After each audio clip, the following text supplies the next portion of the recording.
Sudah bisa, Maharani? Sudah bisa, Pak. Ya, baik. Nanti sekalian di upload di PMU gitu ya. Kemudian juga masing-masing sekalian nanti tolong ngisi daftar hadir ya, jangan lupa.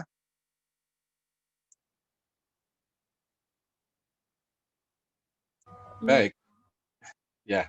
Selanjutnya kita punya waktu 25 menit, agak lumayan ini untuk mendiskusikan materi.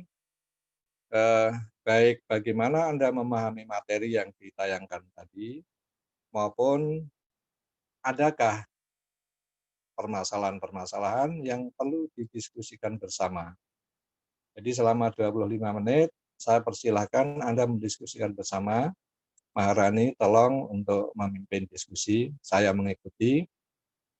Nanti kalau ada masalah-masalah yang perlu klarifikasi atau tambahan-tambahan dari saya, nanti saya nyambung. Gitu ya. Baik, Maharani, saya serahkan. Silahkan Maharani pimpin. Baik, terima kasih, Pak. Assalamualaikum warahmatullahi wabarakatuh. Teman-teman mungkin di sini bisa dimulai dengan kalau ada yang punya pertanyaan bisa disampaikan, atau mungkin ada hal-hal yang mau lebih diperjelas dari pembahasan video tadi mengenai Islam dan kebangsaan, yaitu yang pertama mengenai paradigma, yang kedua bagaimana Islam melihat konsep nation state, sama yang ketiga mengenai pandangan Islam dengan Pancasila.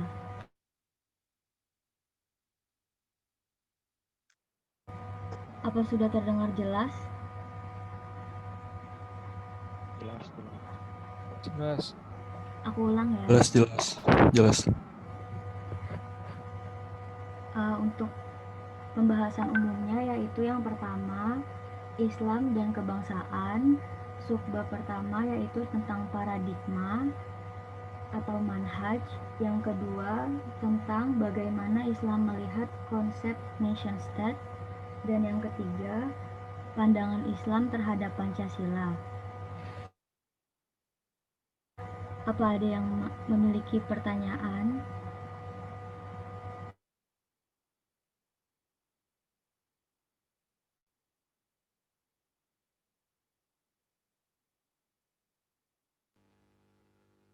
Saya ingin bertanya.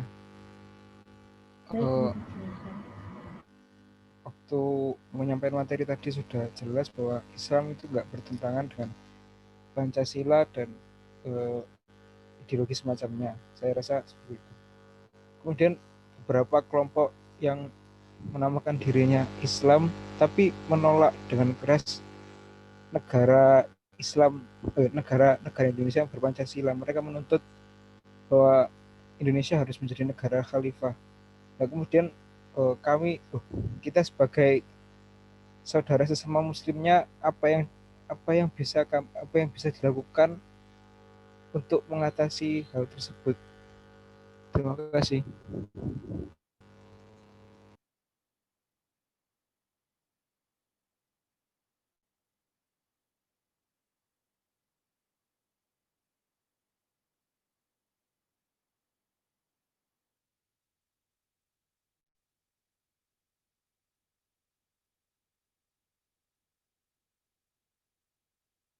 Baik, terima kasih Rizky atas pertanyaannya.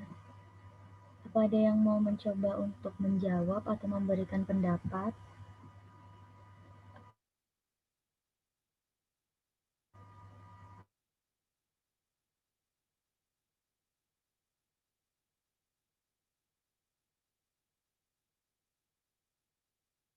Aku ulangi lagi ya.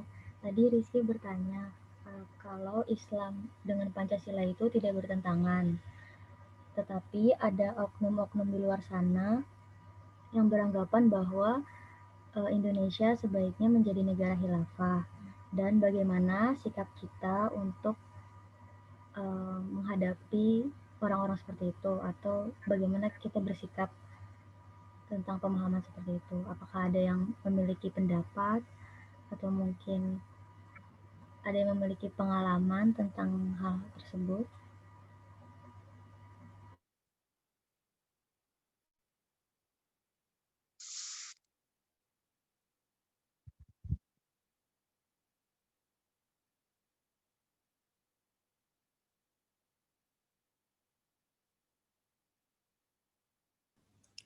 Sekar Ozora ingin berpendapat, bisa? Baik, dipersilakan Sekar. Menurut saya ya, untuk kayak misalnya bertemu dengan orang-orang yang punya pendapat bahwa Indonesia itu harus khilafah gitu. Kita harus ingat Indonesia itu terbentuk dari keberagaman. Jadi menurut aku kalau misalnya Indonesia diubah jadi khilafah gitu, menurut aku egois ya, mementingkan salah satu kelompok aja gitu, mentang-mentang majority gitu, mayoritas. So untuk menanggapi orang yang seperti itu, diingetin lagi sih bahwa negara kita itu negara hukum, bukan negara agama. Gitu aja sih kalau dari aku. Atau ada yang lain gimana? Baik, terima kasih Ozora. Apa ada yang mau berpendapat lagi?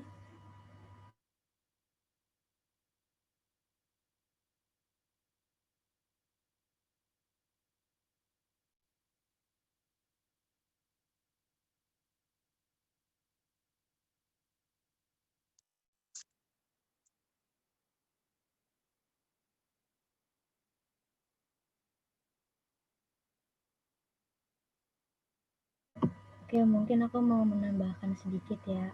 Aku juga tadi sependapat dengan Ozora bahwa Indonesia ini bukan hanya terdiri dari satu agama. Bisa kita lihat juga dari bagaimana Indonesia ini merdeka.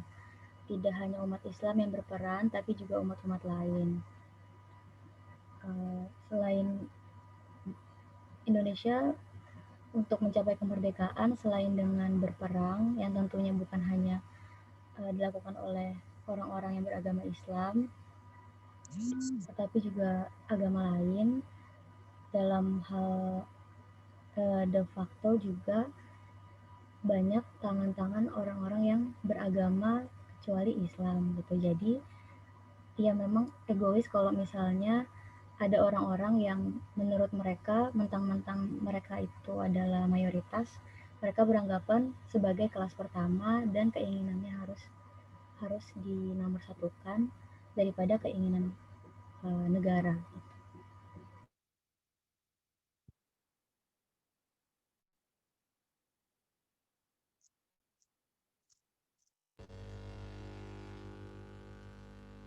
Oke, siap. Terima kasih. Tapi kalau semisal pemahaman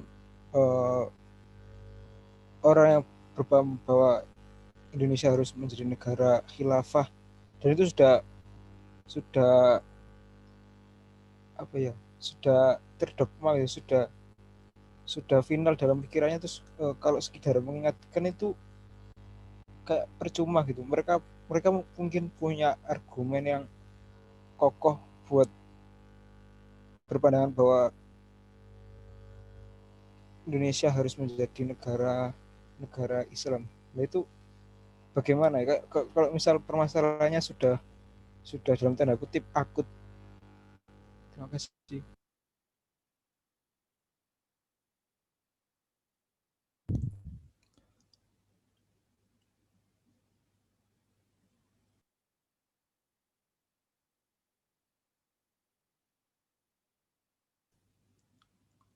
Menurut gue sih kita bisa ambil dari dalil-dalil dari Al-Quran. Mungkin kan ada tuh yang kayak kita nggak boleh bikin pemerintahan dalam pemerintahan sendiri. Itu dari, kalau nggak salah, dari Al-Quran juga. Nah mungkin bisa dikasih tahu dari situ juga tuh. Itu aja sih.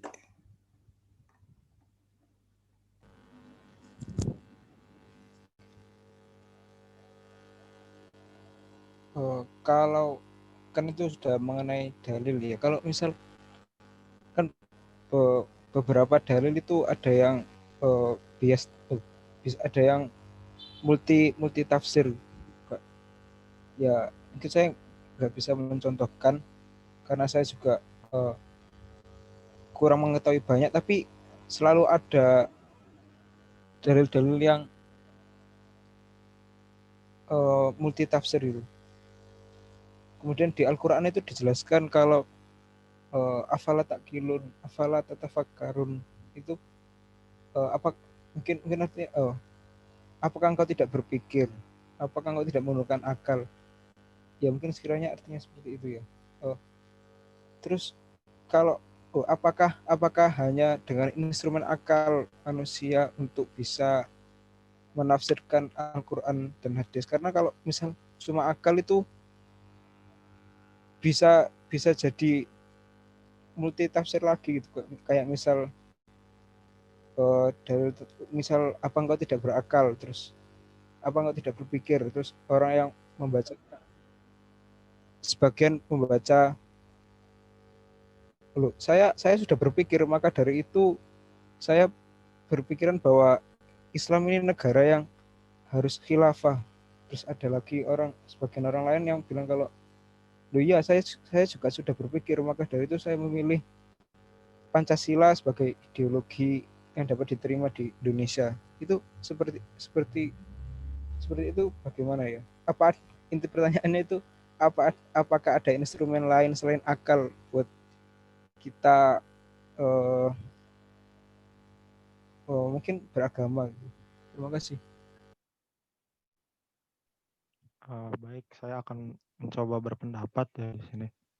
Seperti yang kita ketahui, pertama tadi pemahaman tentang kita sebagai umat Islam harus menjadi negara yang khilafah, itu kan sebenarnya hasil ijtihad juga dari orang-orang sesama orang Islam. Ya, di mana ijtihad itu kita pahami semua bahwa harus kita hormati juga, harus kita pahami itu adalah sumbernya dari hukum Islam juga.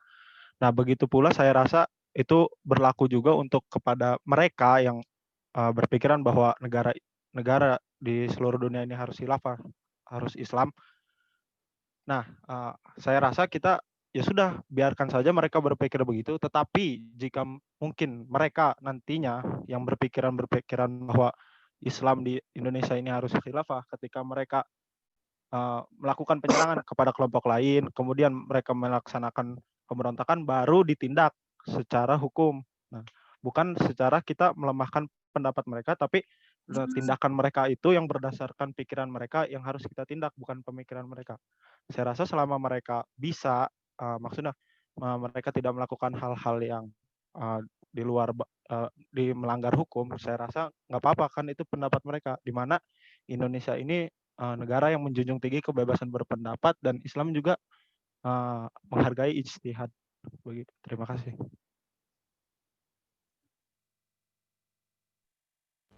Terima kasih. Halo, saya sih mau nanya ya. Jadi kalau di Indonesia itu kan secara konstitusional hanya diakui 6 agama ya, ada Islam, Katolik, Protestan, Hindu, Buddha, sama Konghucu.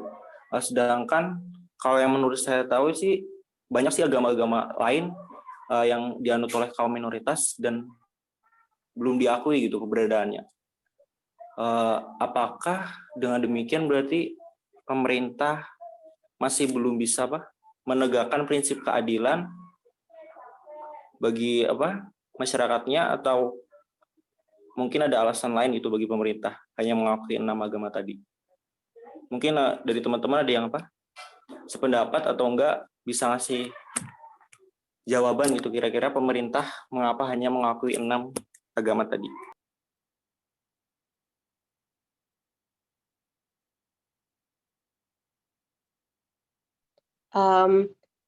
Untuk menanggapi pertanyaan yang tadi, mohon maaf sebelumnya izin masuk. Tadi inti pertanyaannya itu kenapa cuma mengakui 6 agama ya? Iya. Jadi as far as I know, serta pengetahuan saya, jadi konsep agama di Indonesia sendiri itu masih sesuatu yang sifatnya ketuhanan. Misalnya yang kriterianya tuh pertama ada Tuhan, kedua punya kitab suci dan ritual. Itu konsep agama yang diterima sama Indonesia baik secara hukum ataupun di masyarakat. Kita kan kalau misalnya agama tuh pasti ada Tuhannya dong, semacam itu gitu. Dan sebetulnya kita juga punya agama-agama lain yang konsepnya tidak seperti itu. Misalnya Sunda Wiwitan, mereka kan ibaratnya mereka menyembah yang bukan entitas Tuhan gitu, entitas yang maha besar, tapi mereka kalau nggak salah Sunda Wiwitan itu menyembah bumi. Nah, hal-hal kayak gitu nggak dianggap sebagai agama di Indonesia, kayak gitu.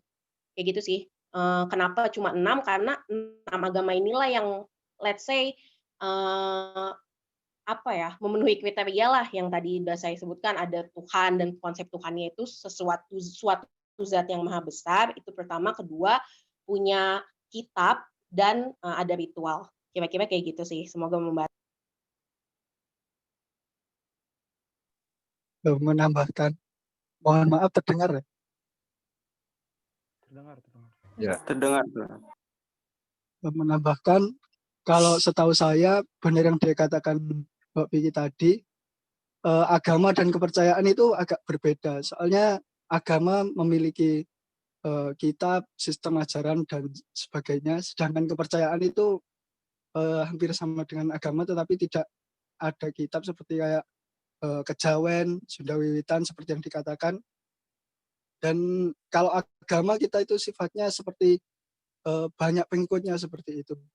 Setahu saya seperti itu. Dan kalau kedua-duanya itu kan tidak melanggar Pancasila, sila pertama ketuhanan yang Maha Esa, karena kedua-duanya agama dan kepercayaan ini itu mengakui eksistensi Tuhan. Terima kasih.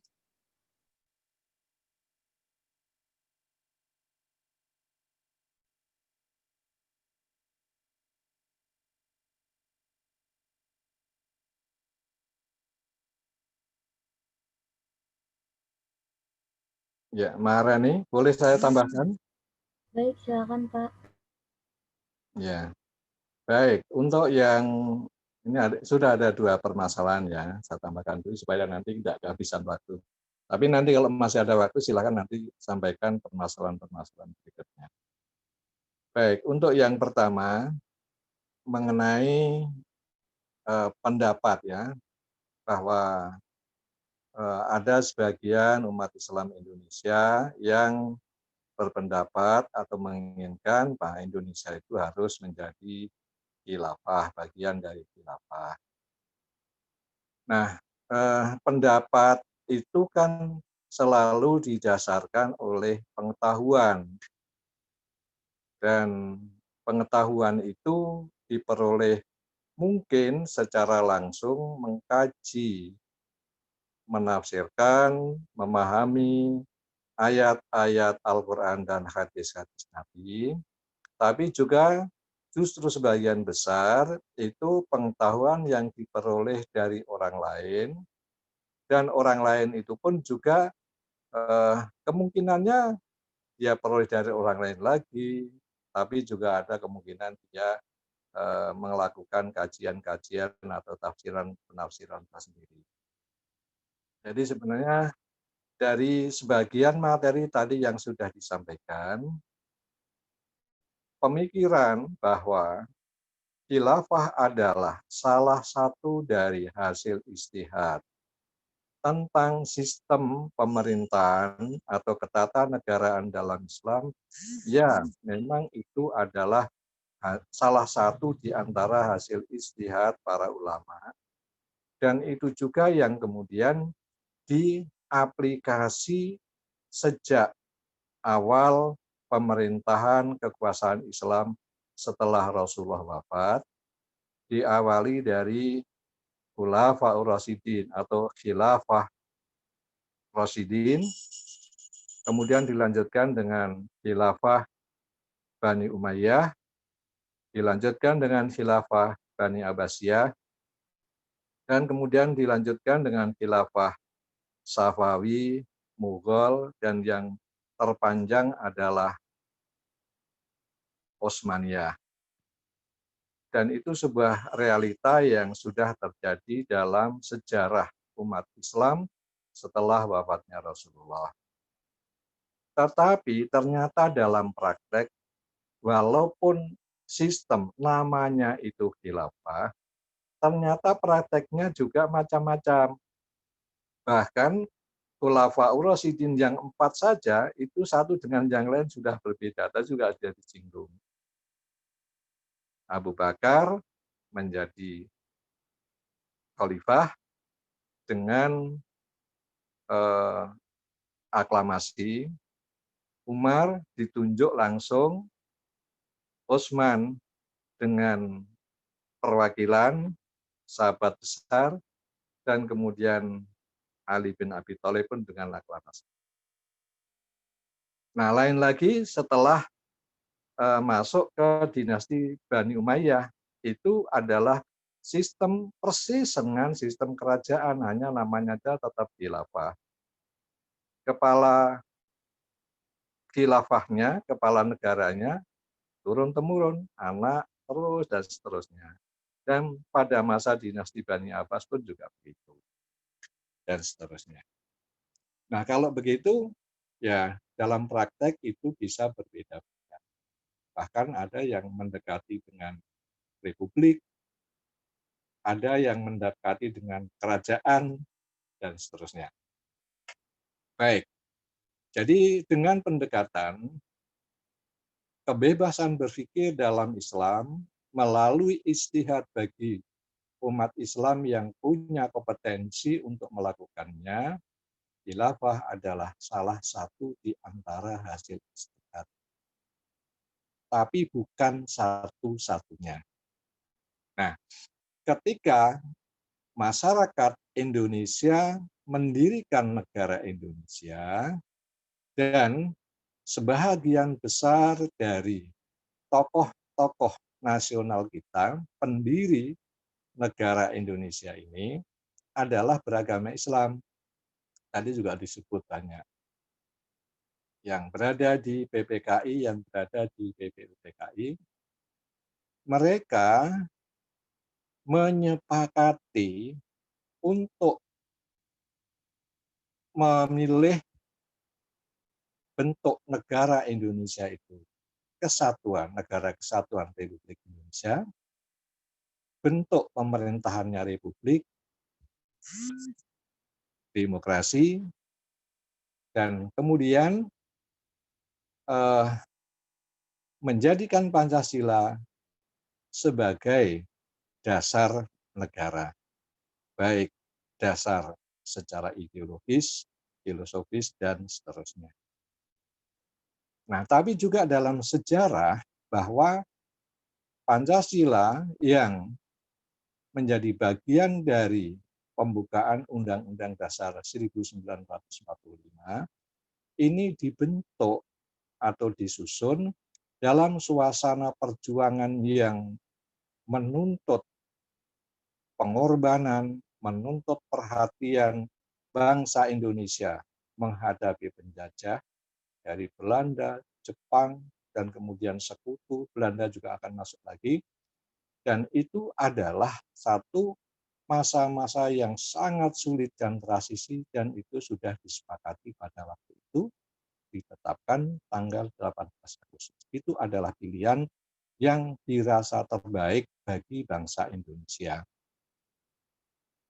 Tetapi ketika Indonesia sudah mulai stabil, 10 tahun kemudian, jadi tahun 1955, Indonesia sudah mulai stabil, mulai tenang karena sudah Belanda pun juga sudah mengakui, negara-negara sekutu juga sudah mengakui kemerdekaan Indonesia. Indonesia menyelenggarakan pemilu yang pertama yang secara khusus memilih anggota konstituante. Jadi anggota konstituante itu adalah anggota yang secara khusus diberikan mandat untuk mengevaluasi kembali konstitusi Undang-Undang Dasar 1945 di mana Pancasila berada di dalamnya. Nah, setelah terpilih anggota-anggotanya tahun 1955, sampai 4 tahun kemudian ternyata tidak ada kesepakatan mau mengubah, dan itu legal ya, konstitusional, karena itu memang diselenggarakan oleh negara dan kemudian secara khusus juga merupakan tahapan dalam proses untuk menstabilkan jalannya kehidupan berbangsa dan bernegara ini. Nah, selama 4 tahun itu sampai 1959 nggak ada perubahan sama sekali pendapat-pendapat yang muncul.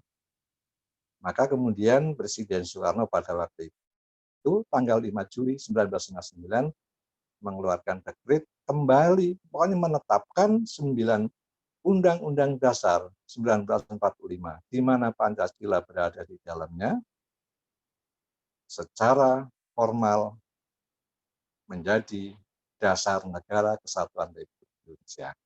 Nah, jadi kalau begitu, selama 10 tahun pun ternyata juga tidak ada perubahan pendapat secara kelembagaan negara.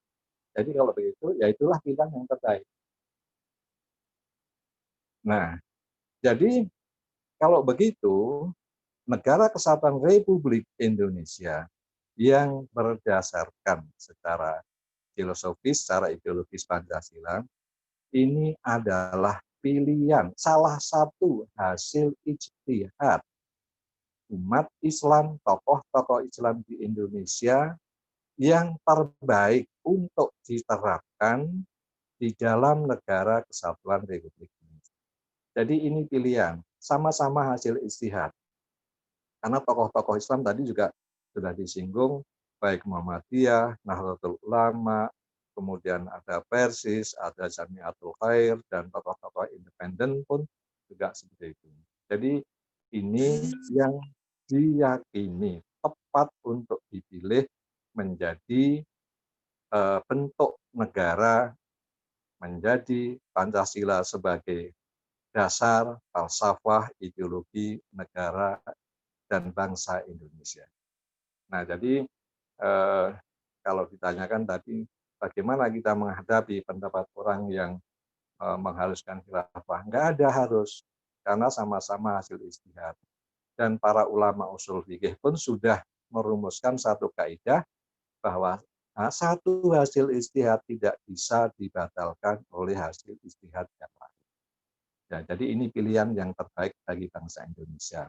Mungkin bagi bangsa lain ada yang merasa ijtihadnya lebih baik dan lebih cocok dengan bentuk atau sistem yang lain, yaitu sesuai dengan kondisi bangsanya masing-masing.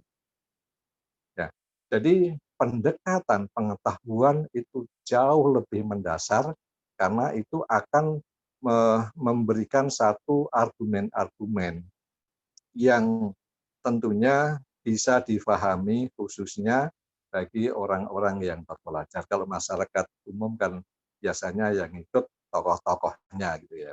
Ya. Jadi ini pilihan. Jadi kalau mau milih khilafah sebenarnya boleh-boleh saja menurut ajaran Islam. Tapi itu bukan pilihan. Bukan itu yang dipilih oleh bangsa Indonesia. Yang dipilih adalah negara kesatuan Republik Indonesia, dan ini juga hasil ijtihad tokoh-tokoh Islam dari ajaran Islam. Itu satu ya. Oke. Kemudian yang kedua, ya agama dan kepercayaan itu, kepercayaan pada Tuhan, itu harus dibedakan. Sejak dari sejarah masyarakat Indonesia atau bangsa Indonesia sampai lahirnya Negara Kesatuan Republik Indonesia yang mengakui adanya 6 agama, itu didasarkan oleh satu kondisi spesifik dan filosofis serta historis bangsa Indonesia. Karena itulah yang memang real hidup, diyakini, berkembang di kalangan masyarakat dan bangsa Indonesia. Nah, tetapi juga konstitusi mengakui adanya satu sistem budaya yang sifatnya budaya non-material. Secara spesifik, budaya spiritualitas bangsa Indonesia. Dengan berbagai kepercayaan, dengan istilah yang formal, aliran kepercayaan kepada Tuhan Yang Maha Esa. Tapi sekali lagi, secara normatif dan formal, itu adalah bagian dari budaya karena lahir dari filsafat, dari pengalaman, dari pemikiran masyarakat bangsa Indonesia sendiri. Jadi bisa berjalan seiring tanpa menolak, tanpa meniadakan satu sama lain. Ya, agama tetap jalan dan orang beragama pun juga tidak ada halangan untuk memiliki kepercayaan-kepercayaan atau budaya-budaya spiritualitas tadi sepanjang relevan dengan ajaran agamanya. Jadi orang Islam, karena banyak sekali materi-materi kepercayaan terhadap Tuhan Yang Maha Esa itu yang memang punya nilai-nilai luhur secara akhlak atau secara budi pekerti. Dan itu juga relevan dengan, ada yang relevan dengan ajaran agama Islam. Tapi yang tidak relevan, ya tentunya harus ditinggalkan. Nah, saya kira itu realitas yang terjadi dalam sejarah kehidupan bangsa Indonesia. Ini tambahan. Silakan, ada yang perlu disampaikan, pendapat. Pertama, bagi tadi yang bertanya.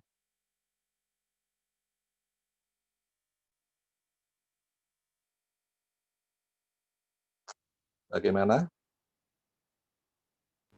Terima kasih Pak, sudah jelas Pak. Ya, baik kalau gitu. Baik, Maharani. Iya, Pak. Ya, jadi waktunya sudah habis ya? Iya. Cukup ya hari ini ya? Iya, cukup, Pak. Baik, kalau begitu nanti tolong sekali lagi diunggah ke PMU hasil rekamannya.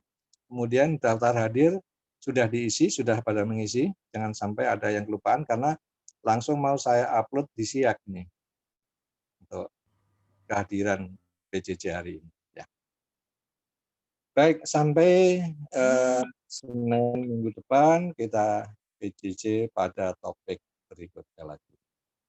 Terima kasih Maharani, terima kasih semuanya. Saya tutup. Alhamdulillahirabbil alamin. Assalamualaikum warahmatullahi wabarakatuh. Waalaikumsalam warahmatullahi wabarakatuh. Terima kasih Pak. Terima kasih Pak. Syukron. Terima kasih kembali.